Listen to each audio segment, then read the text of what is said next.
De volta para falar sobre política e, claro, né, política é com ele, Paulo Roberto, que sabe tudo dos bastidores da política. E aí, Paulo, boa tarde. Boa tarde. Chove em Campina aí. Meu amigo, desde ontem Choveu a noite toda e continua chovendo. Continua chovendo. E as previsões é que continue por um bom tempo aí, viu? E Recife soube notícia agora que o aeroporto já fechou de novo. É verdade, muita chuva. Faixa litorânea aqui do nosso Nordeste. Vamos à política. Jair Bolsonaro está a um voto da inelegibilidade. Todos vocês devem ter acompanhado que ontem a sessão foi suspensa com um placar de 3-1 pela inelegibilidade. 4 ministros então votaram, faltam 3. E os 3 que vão votar daqui a pouco são exatamente os 3 do TSE, que são do Supremo Tribunal Federal. Pela ordem, Carmen Lúcia, Nunes Marques e, finalmente, o presidente Alexandre de Moraes. O que aguardar? Eu escuto muito quem acompanha os bastidores lá, que diz até o placar, 5-2. Provavelmente. Mas aí a gente tem que esperar, né? Porque também ainda pode até pedir vistas, né? Se bem que... De repente alguém pode pedir, mas a essa altura do campeonato ninguém sabe. O fato é que, para você entender direitinho, o TSE tem 7 ministros, assim como os tribunais regionais eleitorais. Cada TRE no estado também tem 7. E a composição do TSE é da seguinte forma: 2 são juristas, 2 são do STJ, que é o Superior Tribunal de Justiça, que tem 33 ministros, pouca gente sabe disso também, e 3 são do Supremo Tribunal Federal. Temos aí, perdendo por 3-1. Em 4º dia de análise, TSE deve tornar Bolsonaro inelegível por 8 anos. E aí é importante também, Anchieta, a gente explicar e esclarecer ao telespectador o que se passa hoje no Brasil. Se alguém critica o sistema eleitoral, o sistema de votação, a urna eletrônica, e tem mandato, perde o mandato, é cassado. Tem o exemplo daquele Francisquinho lá do Paraná. Sim. Lembra? Era deputado estadual, foi cassado, acabou o assunto. Se você é político e não tem mandato, é o caso agora de Jair Bolsonaro, você fica inelegível por 8 anos. E se você não é agente político com ou sem mandato, você vai para a jaula, vai para a cadeia. Então, não critique o sistema eleitoral brasileiro sem ter argumento suficiente ou provas, porque está provado por A mais B que a justiça pune e pune severamente. A questão é que não tem prova, né? Dicere e não provare e não dicere. Então é melhor não dizer. Se você não tem prova, eu penso. Pensar é uma coisa. Pensar fica para você mesmo. E outra coisa, por enquanto ainda não é proibido pensar. Vai chegar o dia que vão tentar proibir a gente de pensar. Mas por enquanto você pensa aí, como diz o colega Basílio Carneiro, fale para dentro e fique caladinho. Porque, ora, se um ex-presidente da República fica inelegível por 8 anos, imagine eu, você, Reginaldo Bastos, ou então o Herbert Viana, que está aqui, nosso cinegrafista, né? Tem que ter cuidado.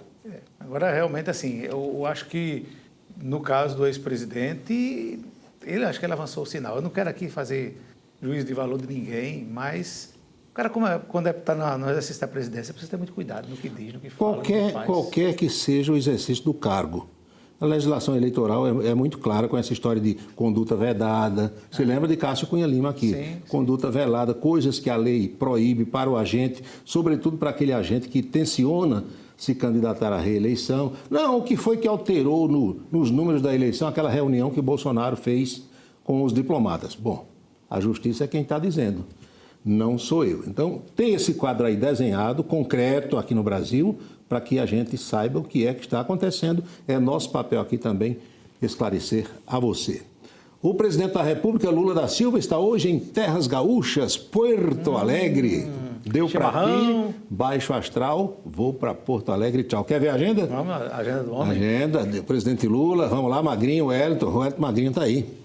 Partiu para Porto Alegre, chegou por lá perto das 11 horas, tem uma cerimônia de entrega de unidades habitacionais do Minha Casa Minha Vida, em Viamão, que é lá na Grande Porto Alegre. Um almoço oferecido pelo governador Eduardo Leite, Palácio Piratini. O Palácio Piratini é como aqui, tem o Palácio do Governo, tem a Assembleia Legislativa e tem a Catedral de Porto Alegre, tudo no mesmo ambiente, eu conheço lá. 3h30 da tarde ele visita as instalações do Hospital das Clínicas de Porto Alegre, participa da inauguração formal de blocos desse hospital, depois volta para Brasília, a capital da República. Você já provou o chimarrão, não? Não lembro. Não é muito saboroso para nós que não temos hábito de consumir. Eu provei, mas não... eu acho que tudo é simpatizei questão... muito, não. Porque lá eu acho que lá a criança já nasce... Não, toma, dá aquela cuia, passa de boca em boca, entendeu? É como a gente tomar aqui um cafezinho, um pequeno, um cappuccino daquele de Onildo, por exemplo, né? Eles lá consomem e acham uma coisa... É questão de paladar mesmo. Exatamente. Pois bem, mas repercute hoje na imprensa nacional a entrevista que nós falamos sobre ela ontem aqui no Em Dia, do presidente Lula, à Rádio Gaúcha de Porto Alegre, quando Lula relativizou a democracia ao se referir à Venezuela. Tem um trechinho aqui para a gente ver, por favor. O conceito de democracia é relativo para você e para mim. Eu gosto de democracia porque é a democracia que me fez chegar à presidência da República pela terceira vez. Então, veja, vai ter eleições esse ano na Venezuela. Mas as eleições de lá é daquela que você... essa de lá, realmente, meu amigo... Lula disse que a Venezuela tem tido nos últimos anos muito mais eleições do que aqui no Brasil. Falta dizer como, né? Como é que está o problema, né? E tem outro problema, Anchieta, para a gente pensar. Veja bem, do jeito que Lula disse aí, a democracia é algo relativo. O que é que ele quis dizer? Que o que é democracia para você pode não ser para mim. Então, se isso vale para a democracia, imagino eu, que vale também para a ditadura. O que é ditadura para você pode não ser para mim.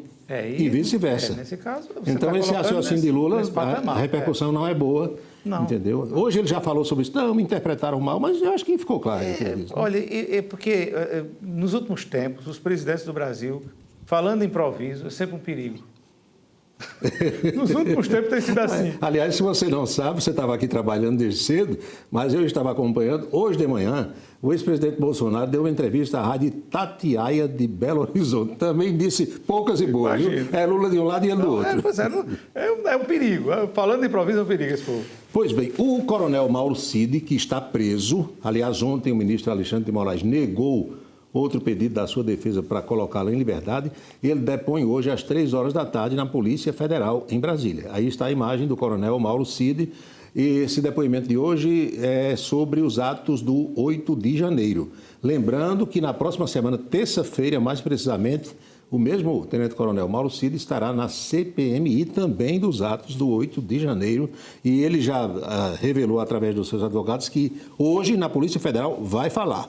E ele tem o direito de ficar calado se quiser, mas ele já disse que vai responder aos questionamentos. Vamos para o plano local. Tem uma nova briga se desenhando nos bastidores do Partido Liberal. E agora a briga é de um delegado contra um cacique. O delegado é o deputado estadual Valber Virgolino. Sim. E o cacique é o Wellington Roberto, que é o manda-chuva da legenda. E o Valber Virgolino, agora ele encontrou alguém que vai enfrentá-lo. E o negócio é caber dele, né?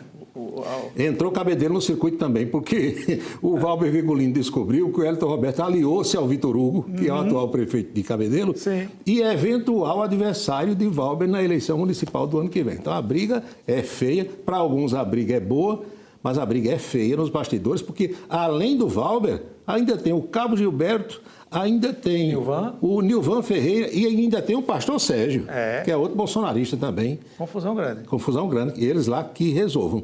Não tem nada a ver com isso, não. Então apenas revela aqui.